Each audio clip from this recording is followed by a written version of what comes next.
Hello guys, welcome to my channel Miss Recap.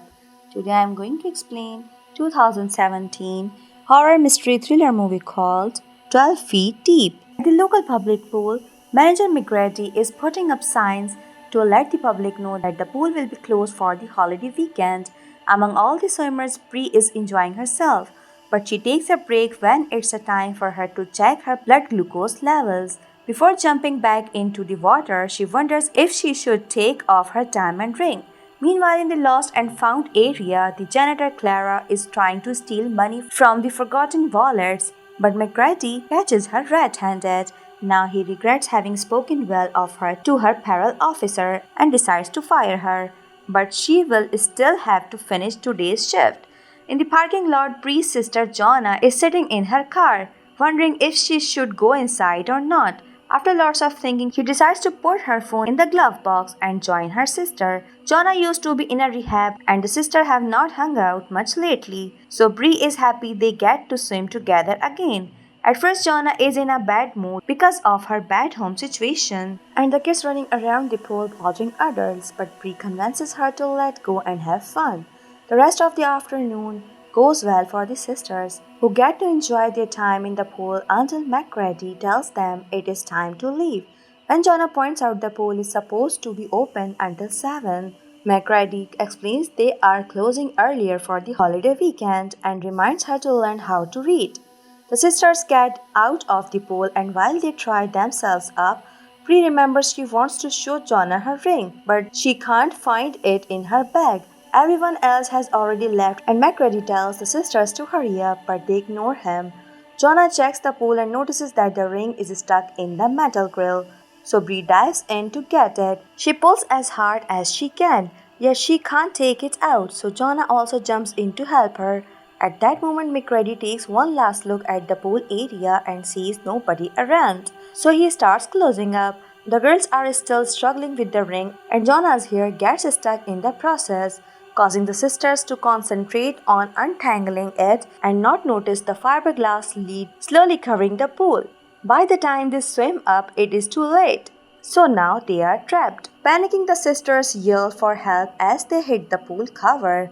But unfortunately, McCready has already left. After arguing over what to do, Jonna starts feeling a bit nauseous and freaks out when she reaches the conclusion that McCready left them here on purpose. Bree calms her down and they swim to the middle of the pool to try to push up the cover, but it is made of solid fiberglass and won't even budge. Bree's next idea is to check all the seals and edge to find any weak spots, but there is nothing except for a pair of swimming trunks. Eventually, they realize the cover has a condensation hole, but it won't bulge either, so Bree goes to remove the plastic cover from a hole in the pool wall. By breaking it in half, she creates a tool that can fit through the hole to try to saw it. While Bree works, Jonna continues to complain and an argument ensues. Jonna can't stand that Bree moved one while she was in rehab, and now Bree thinks Jonna threw the ring into the pool out of jealousy.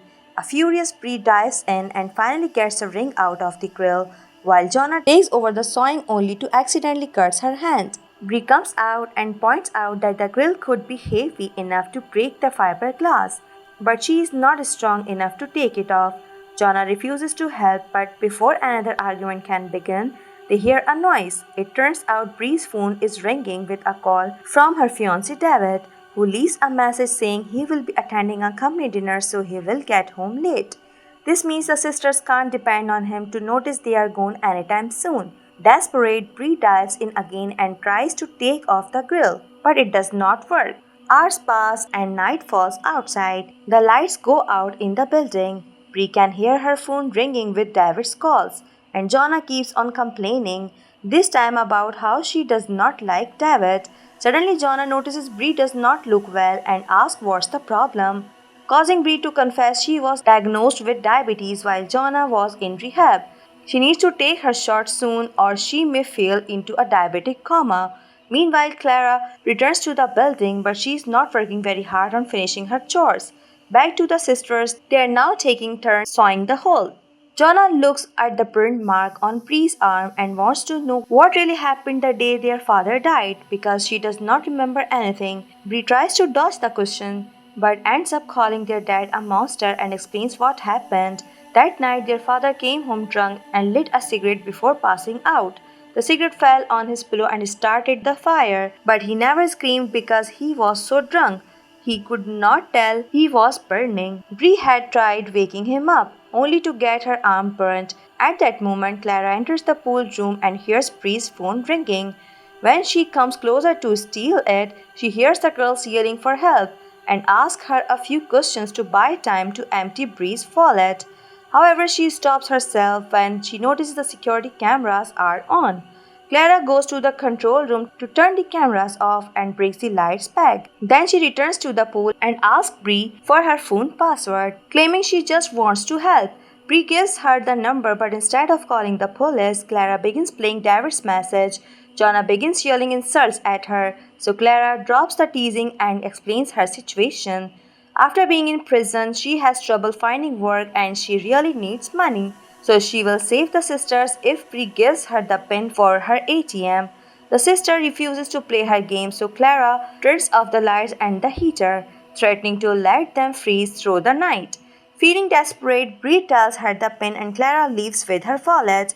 She does not turn the heater back on though, so the sisters try to huddle for warmth. Hours pass and Bree's body is aching badly because of the cold. Jonah decides to has to try to take off the grill and dives in, but she is too scared and does not even get close to it. When she resurfaces, she discovers Bree has fallen asleep, so she rushes to wake her up. Then Jonah admits she could not even try and blames herself for the situation as she calls herself useless.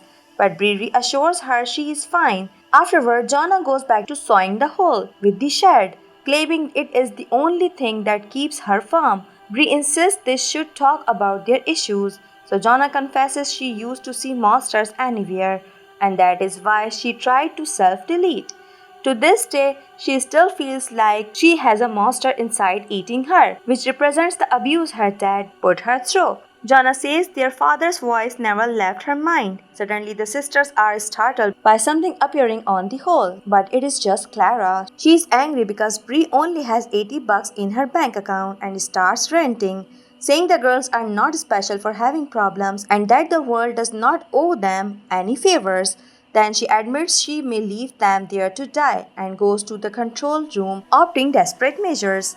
Jonah sharpens the plastic shard against the pool wall before pretending she is having a breakdown. She cries as she apologizes to Clara and claims to have something important to share, talking very lowly to make Clara come closer. As soon as she rests her ear on the hole, Jonah stabs her with the shard. Clara screams in pain and rushes to the bathroom to check on her wound. Furious, she decides to get revenge by going back to the control room and turning on the automatic pool cleaning system, which causes the girls to start suffocating in chlorine.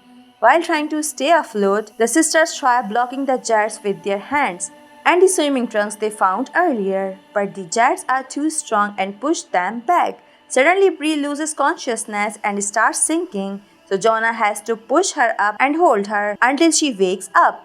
It's getting hard to breathe, and the girls tell Clara that she is killing them, which finally makes Clara realize this is more than a merry prank and turns the cleaning system off. Afterward, Clara asks for Bree's ring in exchange for their freedom.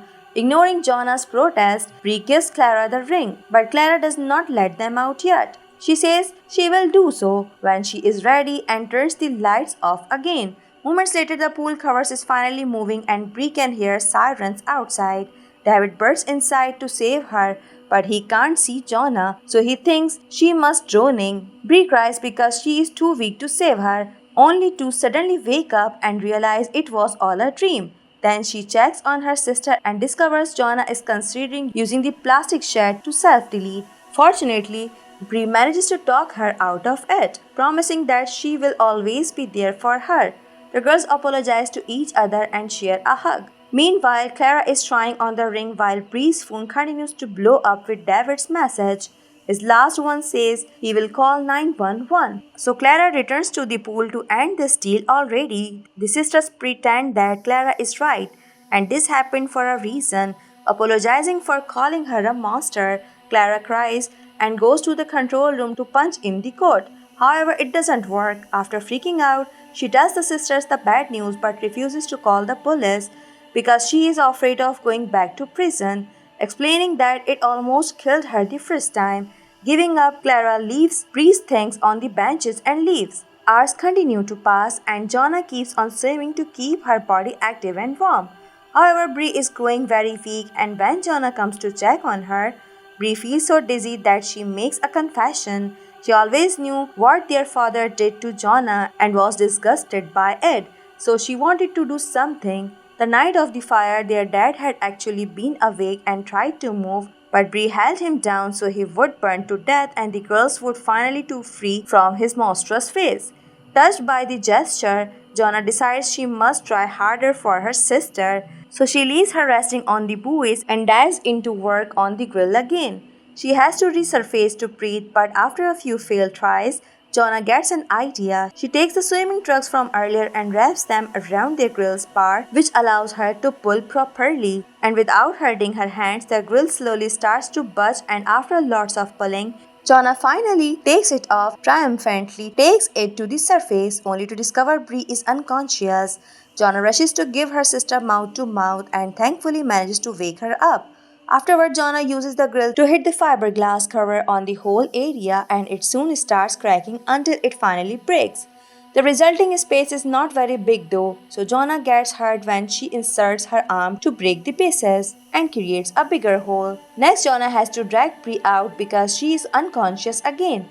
And once they are finally out of the pool, she rushes to Bree's back to get her medicine. She injects it into Bree's leg, and after a few scary seconds of nothing happening, Bree wakes up for good. At that moment, Clara returns and points a gun at them because she is afraid the sisters will tell the police about her. Jonna shares some heartful words about Bree, being the only thing she has in this world, and this is enough to make Clara lower the gun and hand them back the ring. Then Jonna uses Bree's phone to call the police and tells Clara to leave before they arrive. Moments later, Bree wakes up on a stretcher. After the paramedics checks on her, Jonna shows her that she's recovered the ring, saying they have finally killed the monster. The movie ends here. Thanks for watching. If you like it, so please don't forget to subscribe my channel.